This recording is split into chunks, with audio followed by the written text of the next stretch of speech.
So I'm here to sound an alarm.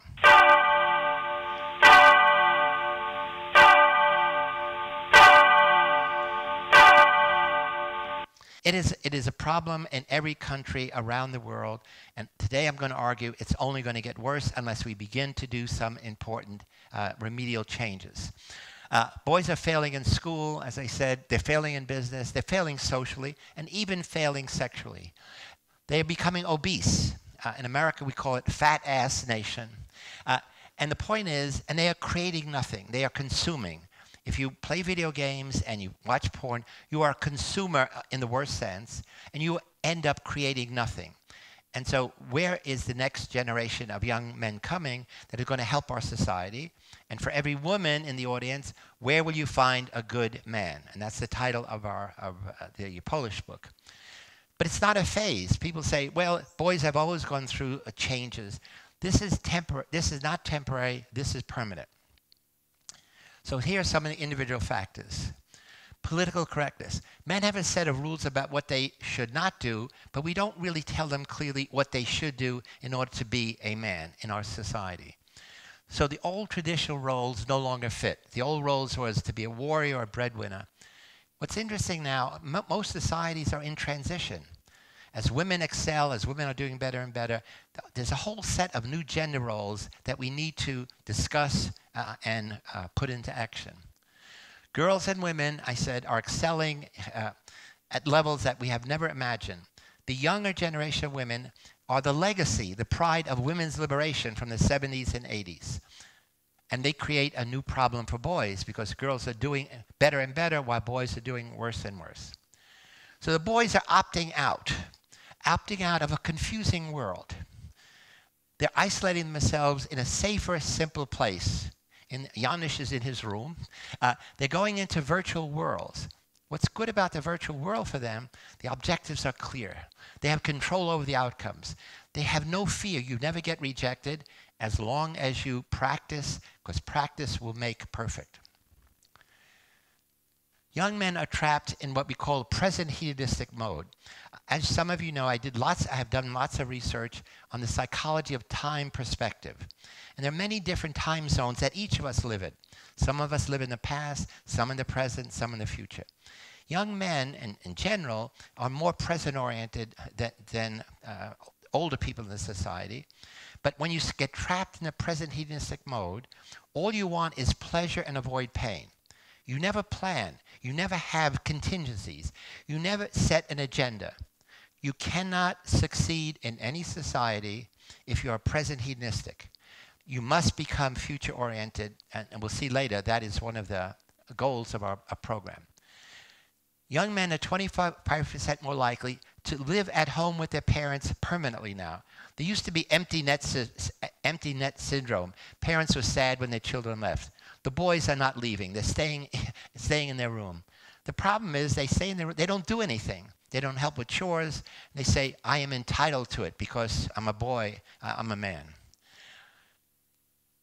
The most amazing thing I discovered in our research is that single mothers are on the rise everywhere in the world.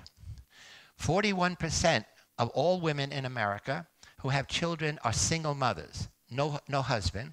This gets worse if you look at women who are 30 years old or younger. The figure goes to 50%. That means 1 of every 2 boys in America whose mother is 30 years old has no father. That means grows up, and sometimes almost from the time they are babies. It's better in the UK and Poland. It's only 25%.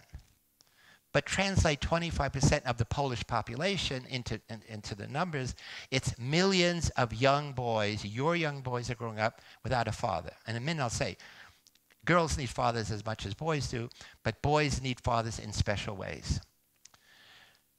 Also, we now know single mothers often have 1 or 2 jobs. If they have several children, they're always under high levels of stress.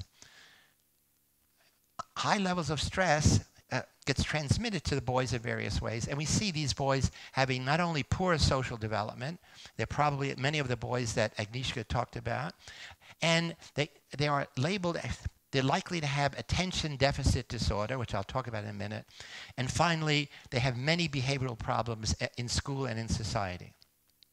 If you have no father in the family, the social economic status drops significantly because you don't have two salaries, you only have one. Even for young men who have a father, the fathers are psychologically absent. Our research in America says, on average, a boy talks to his father, or a father talks to a boy, 30 minutes a week. That same boy sits in front of a screen, computer screen or TV screen, 44 hours. So again, here's a major problem. Boys don't have a father physically present, and even when he's physically present, he's not emotionally, psychologically present in too many cases. Again, a big problem in America is, it may not be the same here, fewer and fewer families have regular sit-down family dinners. Again, I come from a Sicilian background, and having family dinners is the most important thing, lunch and dinner, because you share values. What we look is boys who do not come from a family that don't have regular family dinners, here are the consequences. They are 4 times more likely to smoke, and we know smoking kills, smoking causes lung cancer. They are 2.5 times more likely to use marijuana. They are 2 times likely to use alcohol, and even more important is they are 4 times likely to engage in hard drug use later in life. There was a Harvard study of Harvard graduates that they followed these men throughout their life. And when they were older, they wanted to know, these are men who were successful. What was important in your success? It had nothing to do with how rich your family was, had nothing to do with how rich you was.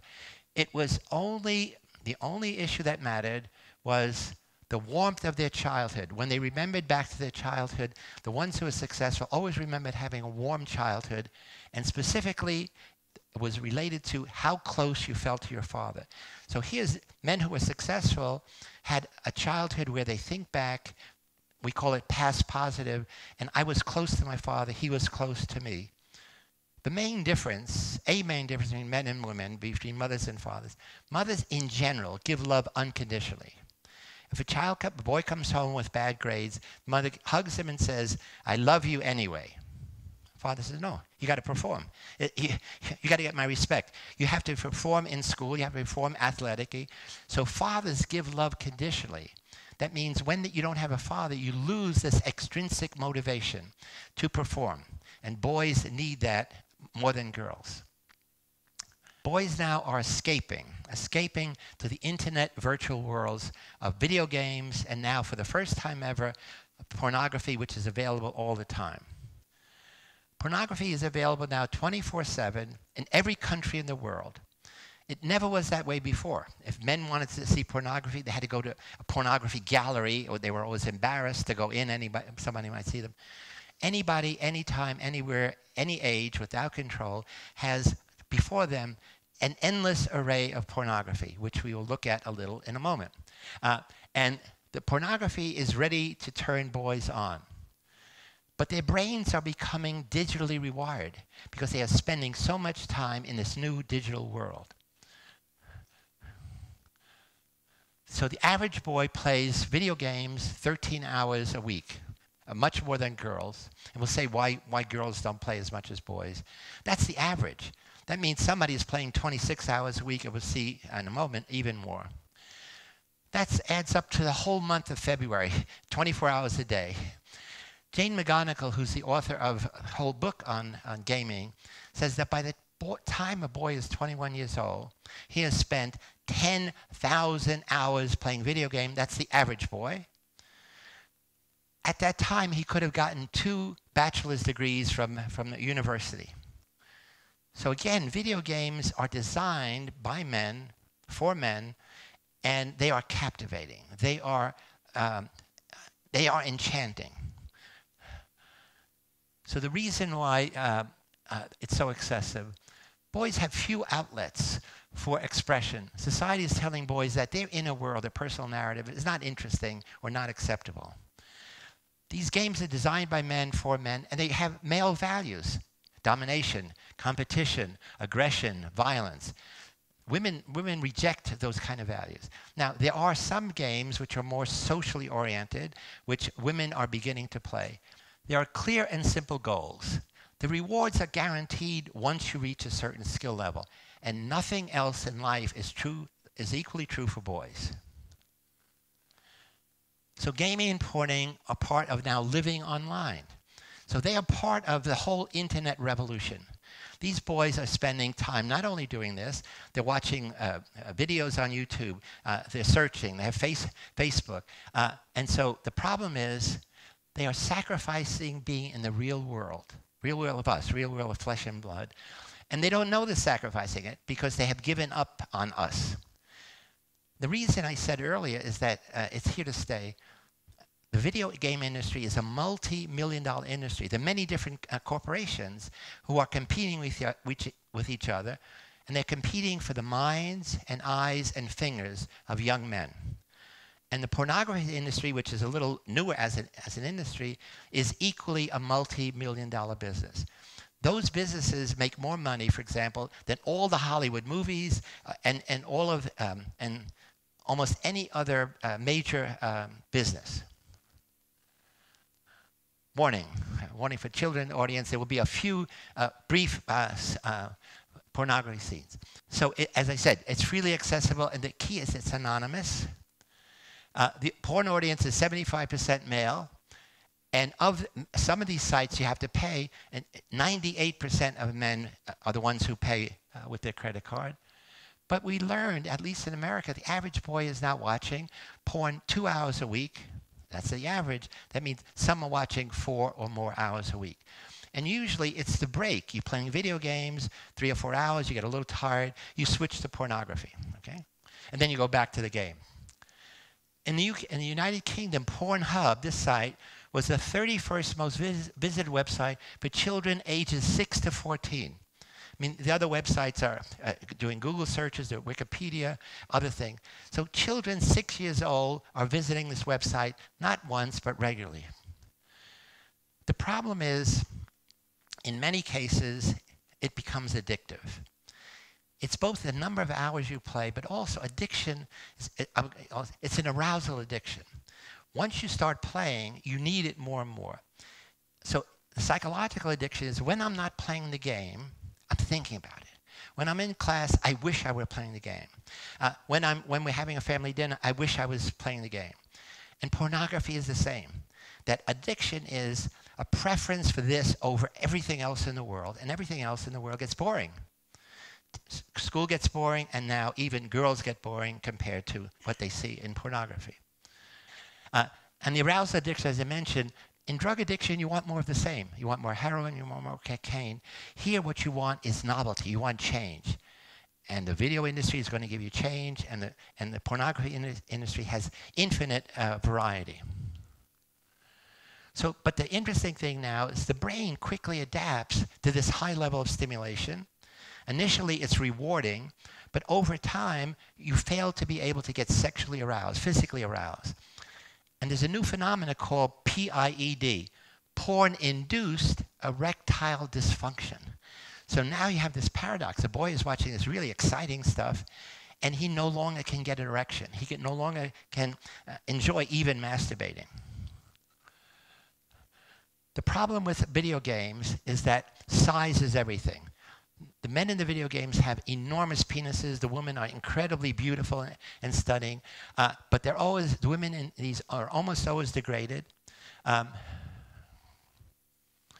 Young men everywhere have developed performance anxiety about sex. Young men and old men, because it's not always possible to get an erection. It's not always possible to sustain it.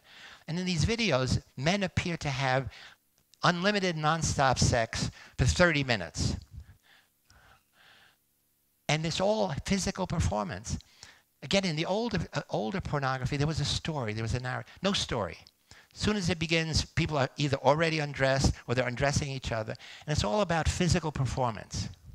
For me, what's terrible, what's missing is romance. No, there's no kissing. There's no touching. There's no talking. There's no communicating boundaries.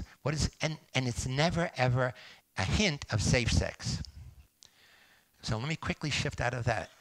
Boys, for the first time in history, are getting less education than their fathers. Boys are more likely to drop out of school, repeat a grade, get more D's and F's on their report card. They are 3 times more likely to be than girls, 3 times more likely to be diagnosed with attention deficit disorder. And in America, once you get diagnosed, then you can, in many cases, they persuade your parents to allow them to give you Ritalin, which allows the boy to focus down, but it's an addictive drug. Once you start, you might have to take it for the rest of your life. And we see boys are 1.5 years behind girls in performance. Again, partly because girls are doing better than ever, they're working harder, and boys are working less hard. The interesting thing is school has become a girl thing. In America, 8 of 9 teachers at all levels, except at the university, are women. And so many boys never have a male instructor, so especially boys without a father, there's no men in their life. And we know that early experiences frame interest in learning. And in kindergarten, boys' brains are 1 year behind in their development than girls' brains. So we need to readjust how we teach them, because it's not that they're dumber, it's just that their brains are developing more slowly. And interestingly, there's an unconscious bias that female teachers have against boys. And this is shown in a recent study where teachers graded papers of boys and girls, and when you took the names off, the boys' grades went up 30%.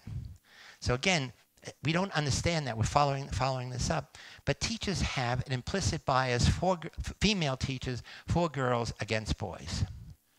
In America, 70% of men are overweight. 1/3 of all Americans are obese, clinically obese. In Poland, it's much better. It's only 25%. But again, it's millions of Polish, more men and boys are obese. And the problem with obesity is many. It increases the likelihood of getting type 2 diabetes, increases the likelihood of, it's a reduction in testosterone, reduction in libido. And young gamers are definitely going in that direction because they're sitting all day, they're eating junk food, they're sucking up sugar drinks, and they get less sleep, and they're making terrible choices, and they're not exercising. They never exercise, they're always sitting there.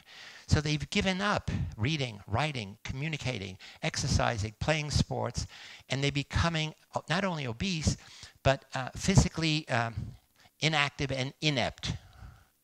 So there are solutions. I'm going to run through very quickly. What can the government do? What can schools do? What can parents do? What can media do? Men and women. And then what can the Heroic Imagination Project do? So the government, we have to support the father role more in legislation. We have to get more men teaching in school. And the way you're going to do that, teachers should be a more honored profession in every country. Teachers should be getting higher salaries. And if they were, more men would go into teaching. We got to get junk food out of schools. We have to officially not allow junk food in the cafeteria. Schools have to begin to teach life skills, have to teach kids personal finance, how to teach them job skills, how to do job interviews, and teach them things we know they're going to need as adults. Sex education is nowhere. Parents don't talk to kids about sex ed, especially if you're a single mother. You're not going to talk, it's awkward to talk to boys. Very few schools in any place in the world have sex ed, which includes biology and psychology. Because sex is not just the physical body, physical being, but it's also the psychological. Teachers have to now compete with those video games. You cannot get up and talk to your students without Keynote, PowerPoint, Prezi, without dynamic visuals. So now we have to have teacher education that certifies teachers to use effectively these new design and presentation tools. And again, we have to encourage in school teachers arranging for work groups with a boy and a girl. They can choose together when you work, because you just say work together. The girls work together, the boys work together. No. Boys have to learn from girls many of these basic skills that girls have been learning. Parents have to teach responsibility and resiliency. Again, most parents have no idea the number of hours kids are playing video game. So an exercise is Everybody in the family for 1 week keeps an activity journal. How much time do you exercise? How much time do you watch TV? How much time do you do homework? How much time are you on your cell phone, etc.? And how much time are you playing video games? We could leave out the pornography. That would be awkward. And at the end of the week, you compare these records, and now you begin to say we have to put more balance in our lives. Take technology out of the boys' bedroom, or at least set limits. And regular family dinners are so important without anybody having a cell phone, or you put it on mute. Okay, very quickly now, men. Men have to turn off games and they have to turn off porn. Men have to turn on people. They have to make female friends. They have to chat more, text less, and they have to learn how to dance. Okay? And they have to become more future-oriented. They have to set goals in life. What are you going to do next week, next month? And they have to become more educated. The important thing for men is, for young men, they need a mentor. Older men, you have a cousin, you're an uncle, you're a cousin, you're a neighbor. Be a mentor. And also, we can develop mentoring programs online. And the critical thing, we now know, the single most important thing for physical and mental health is daily physical exercise. And it's even more so when you exercise outdoors in nature. Women and mothers and sisters have to offer compassion, constructive criticism, and support for young men. They have to show boys and men how to communicate feelings and values without it being a sissy. They have to engage in as many activities as men as possible. They have to be flexible. Women now are becoming completely independent. They have to figure out, how am I going to share my independence so I don't simply turn men off?